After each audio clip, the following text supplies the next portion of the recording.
Para po sa ating police report, 13 million pesos na halaga ng marijuana sinira sa joint operation ng PIDEA Region 1 sa Kalinga.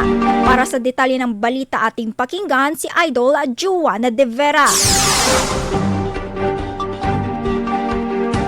Sa tinatayang 13 million pesos ang halaga ng mga fully grown marijuana plants na binunot at sinunog sa isinagawang joint high-impact operation sa Barangay Tulgao, West, Tinglayan, Kalinga nitong Miyerkules, August 19, 2026. Pinangunahan ng operasyon ng pinagsanib na puwersa ng PIDEA Regional Office 1 La Union Provincial Office, PIDEA Kalinga Provincial Office, Kalinga Police Drug Enforcement Unit, 1st Provincial Mobile Force Company, 111 Special Action Company ng PNP SAF, Philippine Coast Guard Substation Kalinga, at Tinglayan Municipal Police Station. Dalawang cultivation site na may kabuuang lawak na tinatayang 6,500 square meters ang sinalakay ng mga otoridad.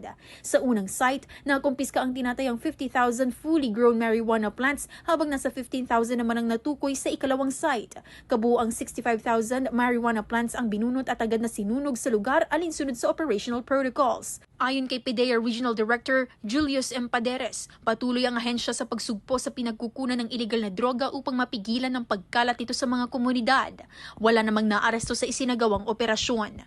Patuloy ang investigasyon at beripikasyon sa pagmamay-ari ng lupain upang matukoy ang mga nasa likod ng pagtatanim at mapanagot sa ilalim ng Section 16, Article 2 ng Republic Act 9165 o Comprehensive Dangerous Drugs Act of 2002. Kasama mula dito sa IFM Dagupan, ito si Idol Juana De Vera, Tatak IFM.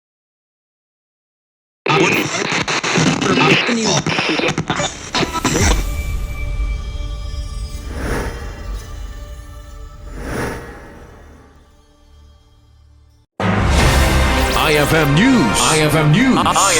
IFM.